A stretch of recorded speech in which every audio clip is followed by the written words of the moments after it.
Құрметті достар, енді сұрақ жауапқа көшсек, араларыңыздан сұрақ қоям деген адамдар өте. Меня зовут Энеля.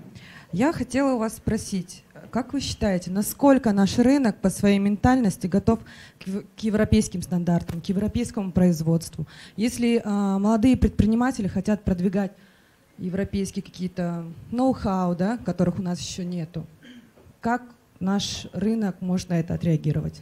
На самом деле не бывает готовых, не готовых рынков. Я вам пример приведу, что бизнесмен должен, это человек, который работает в любой среде. Его бросишь в пустыню, он там делает бизнес. Его бросишь на солончак, он там делает бизнес.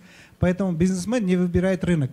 Когда вы выбираете рынок, это на самом деле один из способов жалобы. Не на себя, а на вот внешняя среда. Был бы у меня рынок европейский и так далее. Поэтому я считаю, не существует такого понятия готовность, неготовность рынка. Это улица с двухсторонним движением.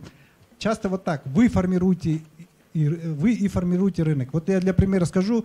Мы сады сделали, Амалбио. Это лучшие сады в мире. Вот я сам лично объехал все лучшие сады в мире. Я знаком с акционерами двух лучших, крупнейших садов. Один в Италии, один в Америке. Причем тот, который в Америке, у него около 10 тысяч гектаров, и у него годовая прибыль около 170 миллионов долларов. Который итальянец, у него около 6 тысяч гектаров, но у него тоже солидная прибыль, но при этом я объехал все лучшие. И мы реально на Малбио, там еще нам повезло, Оскар Сабиров, он перфекционист. Мы сделали реально лучшие в мире сады. И вообще... Спасибо. Если брать Вале-Лагра, есть такой унифицированный показатель роста бройлера, 350 коэффициент. Вале-Лагра показывает сегодня 370-375.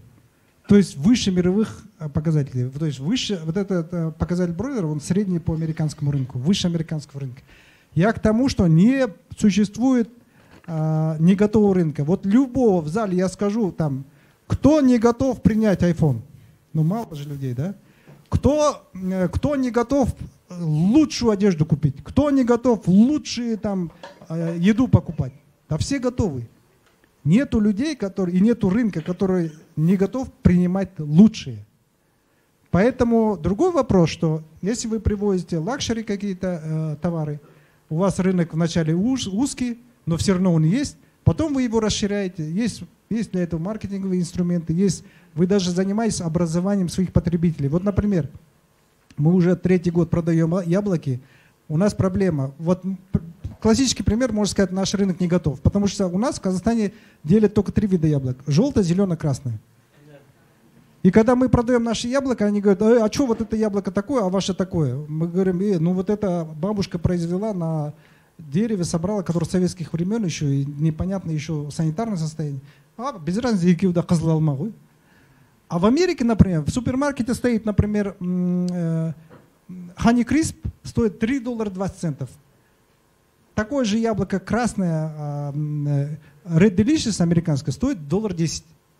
В 3 раза цена на одинаково с внешнего вида яблоки.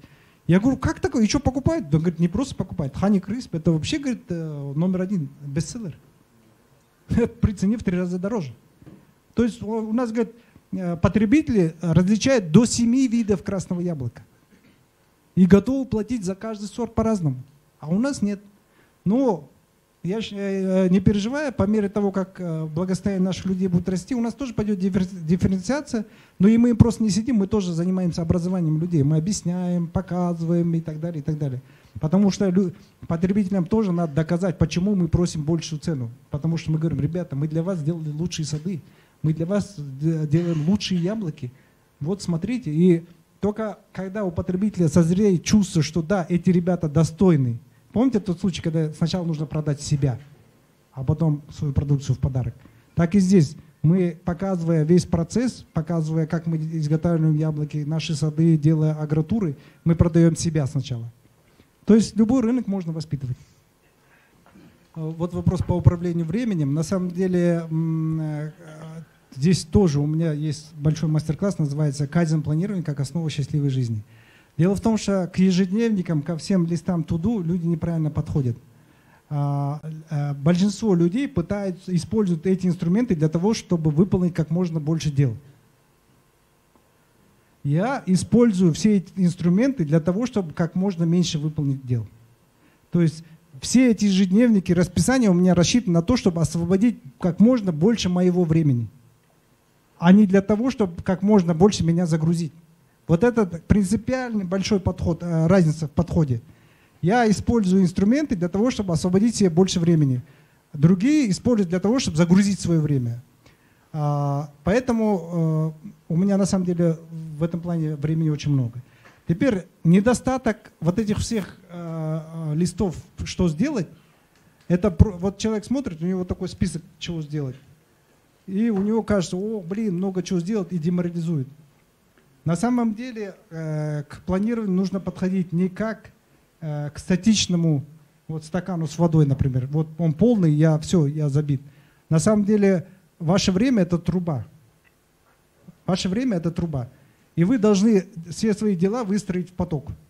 Если когда вы выстраиваете в поток, то ваша задача только увеличивать пропускную способность потока. Там очень много принципов, поэтому я не стану углубляться. Это на 4 часа, на самом деле, мастер-класс. Но основной принцип — это я использую все инструменты не для того, чтобы сделать больше дел, а для того, чтобы больше высвободить своего времени.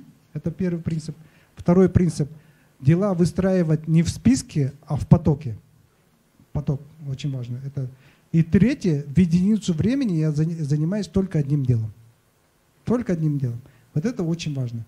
Потому что я не верю в многостаночность, многозадачность. Это всегда будет некачественно, не будет концентрации и так далее, и так далее.